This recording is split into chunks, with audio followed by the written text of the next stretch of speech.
Ok, donc on se retrouve cette semaine pour 5 astuces pour la pêche en rivière. Donc l'astuce numéro 1 que je vais vous présenter, c'est les zones. Les endroits de pêche, de privilégier plutôt les petites rivières qui sont plus faciles pour localiser les poissons parce qu'ils vont fatalement bouger sur des petites zones et ça va être beaucoup plus rapide de les trouver et de les pêcher. Donc l'astuce numéro 1 que je vous dirais, c'est de choisir ces zones-là de pêche, petites rivières ou petits plans d'eau. Et là, on va parler des zones de pêche, donc plutôt pêcher les ares amorties de courant, les zones de confort où le poisson se sent fatalement plus en sécurité. Donc tout ce qui va être arbre mort, tout ce qui va être endroit où les poissons vont stagner.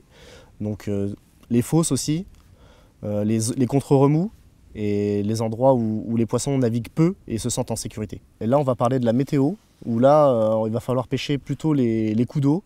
Donc dès que par exemple il y a beaucoup de pluie et que la rivière monte, et les rivières en crue, pêcher les bordures, éviter tout ce qui est pluie glaciale et essayer de pêcher les redoux, là où les poissons vont se remettre en activité, et essayer de miser sur une température stagnante après 3 ou 5 jours où la température s'est stabilisée et éviter de pêcher sur les montées-descentes de température où les poissons sont moins enclins à manger.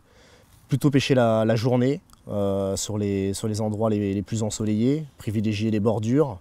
Et on va parler appât pour éviter les appâts trop gras, trop huileux, qui vont mettre du temps pour les poissons à digérer.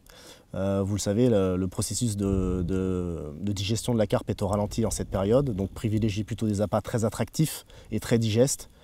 Et plutôt utiliser des appâts de petite taille pour parcourir plus de zones et mettre les poissons plus enclins à manger. On va parler pop-up et montage. Donc ici un whitey curve avec une tresse gainée et un curve short en taille 2. Voilà, c'est un montage que j'utilise beaucoup en rivière, en hiver et même tout au long de l'année de toute façon. Parce que déjà, vous avez tous les débris de crues ou tous les feuilles de l'automne qui restent au fond. Et c'est un montage qui présente toujours. Voilà, ça se présente comme ça sur le fond. Et puis il y a l'effet pop-up avec le leurre où ça peut mettre en activité certains poissons. Donc ça, c'est un montage que j'utilise beaucoup l'hiver. Et en technique de pêche, j'utilise beaucoup la pêche au spot dans un premier temps et j'ajuste en fonction des touches ensuite parce que je pêche déjà en premier lieu pour un poisson. Et en fonction de ça, j'ajuste le nombre de touches. Et si les touches s'enchaînent, j'augmente l'amorçage. Voilà. Et en conclusion, je vous dirais de pêcher des endroits que vous connaissez déjà. Déjà pour gagner du temps au niveau repérage, faire moins de bruit sur l'eau. Et parce que vous connaissez déjà les spots. Et un poisson qui s'alimente en automne continuera à s'alimenter souvent si vous avez fait un ALT tout au long de l'hiver dessus. Donc si vous faites des ALT en automne, je vous conseille de continuer à les pêcher en hiver, ça rapporte beaucoup de poissons. Et prenez grand soin des poissons aussi l'hiver, évitez les sacs flottants et privilégiez les coulants parce qu'ils gèlent. Et mouillez bien les tapis et évitez de poser les poissons sur des tapis gelés afin de garantir un maximum de sécurité pour les poissons.